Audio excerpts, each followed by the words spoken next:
Good morning class. आइए आज हम लोगों का मिठाई वाला चैप्टर का पार्ट 1 में हमने बताया कि मिठाई वाला कैसे खिलौने पहले बेचता है और फिर मुरली बेचने का काम करता है। इसके बाद हम लोग पढ़ेंगे कि क्या आगे होता है।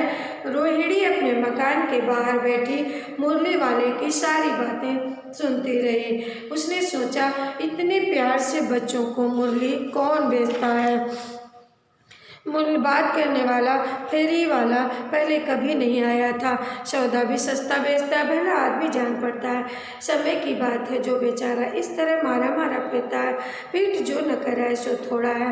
रोहिणी दूर से आता मुरली वाले का स्वर सुनकर सोचने लगी, कितना मीठा है इसका स्वर।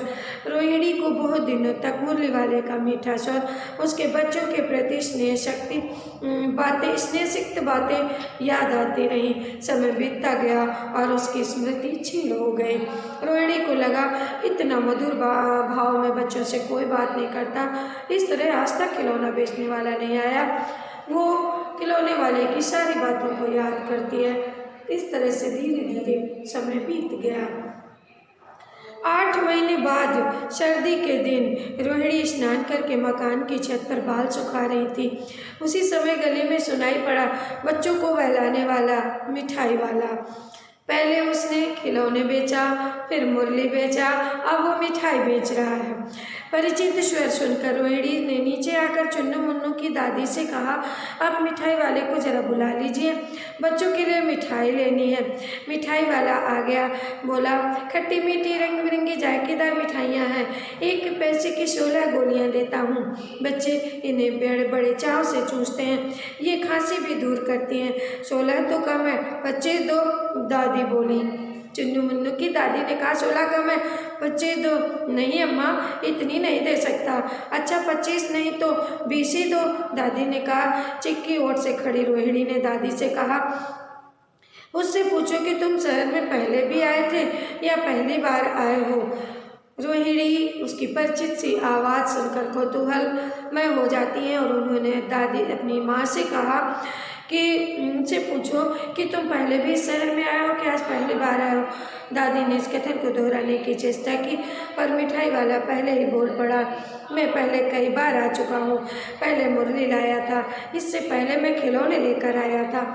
रोहिणी का अनुमान ठीक निकला। वह बोली, इन व्यवसायों से भला तुम्हें क्या मिलता होगा।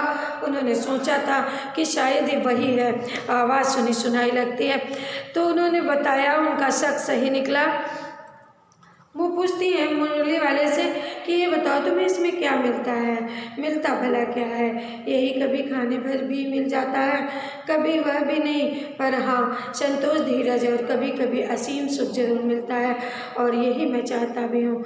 कैसे, वह भी बताओ। जाने दीजिए, आपको जानकर दुख होगा, तुम्हारा नुकसान न होगा, बता भी दो, मैं और मिठाई भी ले लूँगी। रोहिणी बोली। अतिशय गंभीरता से मिठाई वाले ने कहा, कभी मैं भी अपने नगर का प्रतिष्ठित आदमी था, मकान व्यवसाय। जब बहुत पीछे पड़ी रोहिणी तो बताने लगा अपनी स्थिति को कि वो ये काम क्यों करता है। उसने बताया, मैं भी अपने शहर का प्रतिष्ठित व्यक्ति था, मेरे पास मकान, गाड़ी, घोड़े, नौकर चाकर सब कुछ था, स्त्री थी, छोटे छोटे 2 बच्चे थे, मेरा सुनहरा संसार था, संपत्ति, सुख, वैभव सभी कुछ था। अत्यंत सुंदर स्त्री, सोने से सजीव खिलौने जैसे बच्चे, दिन भर घर में उनकी खिलखिलाहट गूंजती थी। अब कोई नहीं बचा दीदी, समय की गति है, विधाता की लीला है, इसीलिए अपने बच्चों की खोज में निकला हूँ। वे सब अंत में होंगे तो यहीं कहीं, आखिर कहीं न कहीं तो उनमें ही होंगे। इसी तरह रहता तो घुल घुल कर मरता, और इसलिए सुख संतोष के साथ मरूंगा। नहीं, इन्हीं बच्चों में अपने बच्चों की झलक मिल जाती है। ऐसा जान पड़ता है कि जैसे वे इन्हीं में उछल पुछल कर रहे हैं, हंस कर खेल रहे हैं। और पैसे की कमी थोड़ी ही है, आपकी दया से पैसे तो बहुत हैं, जो नहीं है वो है, इस तरह से उसी को पाता हूँ। और रोहिणी ने देखा मिठाई वाले की आंखों में आंसू बह रहे थे। इसी समय चुन्नू मुन्नू आ गए। रोहिणी से लिपट कर बोले, अम्मा मिठाई मुझसे ले लो। यह कहकर तत्काल कागज़ की 2 गुड़ियाँ मिठाइयों से भरी मिठाई वाले ने चुन्नू मुन्नू को दे दी। रोहिणी ने भीतर से पैसे दिए। मिठाई वाले ने पेटी उठाई और कहा, अब इस बार पैसे नहीं लूँगा। दादी बोली, बेटे पैसे तो लेता जा। तब तक मिठाई वाला आगे बढ़ चुका था। फिर सुनाई पड़ा उसी प्रकार मादक मृदुल स्वर, बच्चों को बहलाने वाला मिठाई वाला। मतलब मिठाई वाला ये छोटे छोटे व्यवसाय क्यों करता था? एक अच्छा रईस व्यक्ति था अपने शहर का। उसकी पत्नी और उसके बच्चे किसी घटना का शिकार हो गए थे, जिसका वर्णन इस चैप्टर में नहीं है। अकेला था और परेशान होता था, उसको अपने बच्चों की याद आती थी। इस वजह से वो दाम के दाम में खिलौने, मुरली और मिठाई बेचता था, ताकि हम छोटे छोटे बच्चों से, उसका मानना था कि मेरे बच्चे भी इन्हीं में से कोई होंगे, मेरे बच्चों की आत्मा दोबारा जब जन्म ली होगी तो इन्हीं में से कोई होंगे। उनको अपने बच्चे उन बच्चों में दिखते थे मिठाई वाले को, इसीलिए वो दाम के दाम में, पौने दाम में सब कुछ दे करके चला जाता था और उन बच्चों के साथ अपना समय व्यतीत कर लेता था। बच्चों से मिलकर उसको अत्यंत प्रसन्नता होती थी।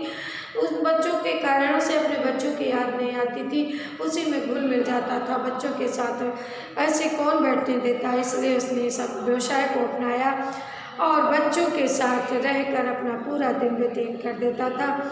तो इसलिए मिठाई वाले ने इस व्यवसाय को अपनाया और अपना करके मिठाई बेचा, खिलौने बेचा और मुरली बेची। अंत में रोहिणी के शक होने पर उसने अपनी आत्मकथा को सुनाया, जिसे सुनकर रोहिणी को भी काफ़ी दुख प्रकट हुआ। इस तरह से ये मिठाई वाला चैप्टर हमारा कंप्लीट होता है। धन्यवाद बच्चों।